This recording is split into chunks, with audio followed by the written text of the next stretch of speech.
Hey, what's up, yo? Once again, this is Benji that will be your aspirant vlogger for today. And for today's video, ay isang panibagong video po muli ang ating gagawin. Once again, welcome sa Tanawan City, Batangas. Ngayong araw ay isang makabuluhang pag-uusap po muli ang ating gagawin. Ang ating pong vlog ay tungkol sa ano-ano po ba ang ospital na meron ang Tanawan City, Batangas. Disclaimer lang po, ito pong aking source ay credible na kung saan ay bumase lang po ako sa pangkasulukuyang record na meron sila. Once again, panoorin niyo po ito. This is Benji. Thank you so much. Sa video natin ngayon, aalamin natin kung ano-ano ang mga pangunahing ospital sa Tanawan City, Batangas, saan sila matatagpuan at bakit mahalaga ang mga health facilities na ito sa ating mga kababayan. Tara, alamin natin. Welcome sa Laurel Memorial District Hospital. Isa sa hospital ng Tanawan City, Batangas, ang Laurel Memorial District Hospital.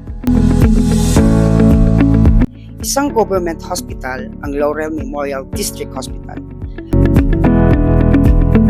na matatagpuan ito sa Santor, Tanawan City, Batangas.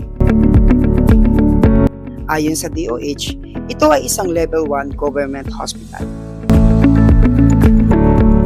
Malaking bahagi ng healthcare system ng lungsod ang ganitong government hospital dahil nagbibigay ito ng serbisyong pangkalusugan para sa mga residente at nangangailangan.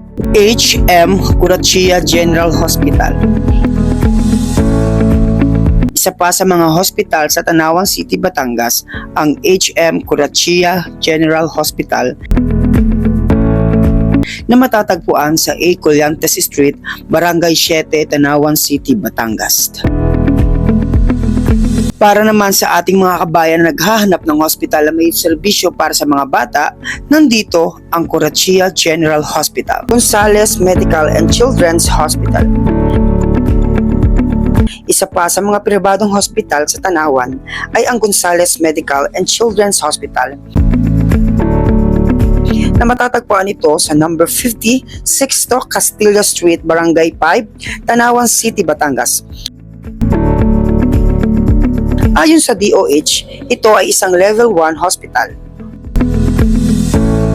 Sa pagiging hospital facility, mahalaga rin ang pangalan nito dahil nakatuon ito sa medical care kabilang ang pangangalaga sa mga bata.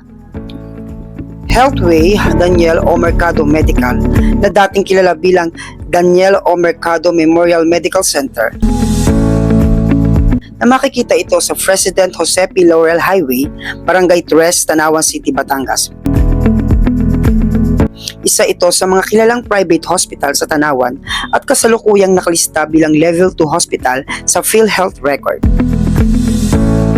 Once again, ang location nito ay sa President Jose P. Laurel Highway, Barangay 3, Tanawan City, Batangas.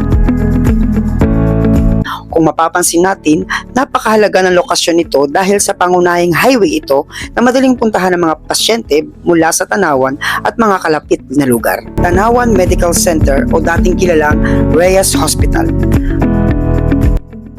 Ayon sa DOH 2025 list, matatagpuan ito sa number 41A Avenue, Barangay Poblacion 4, Tanawan City, Batangas at nakalista bilang level 2 hospital. Ang hospital na ito ay bahagi rin ng patuloy na pag-unlad ng serbisyong pangkalusugan sa Tanawan City, Batangas. Babalikan natin ang kasaysayan ng Tanawan. Makikita natin kung papaano unti-unting lumalawak ang lungsod.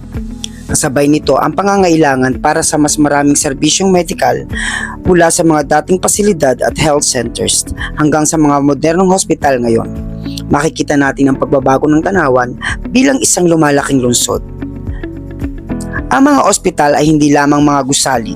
Sila ay bahagi ng kwento ng komunidad, mga lugar kung saan nagtatrabaho ang mga doktor, nurse, medical professionals at iba pang healthcare workers upang makatulong sa mga nangangailangan. Kaya mga kababayan, iyan ang ilan sa mga pangunahing ospital na makikita natin sa Tanawan City, Batangas. Kung gusto ninyo ng mas detalyadong historical documentation tungkol sa bawat ospital, kung kailan ito nagsimula, ano ang dating pangalan nito, paano ito nagbago, at ano ang naging papel nito sa kasaysayan ng Tanawan, abangan natin ang mga susunod na episodes. Once again, this is Benji. Thank you so much. God bless.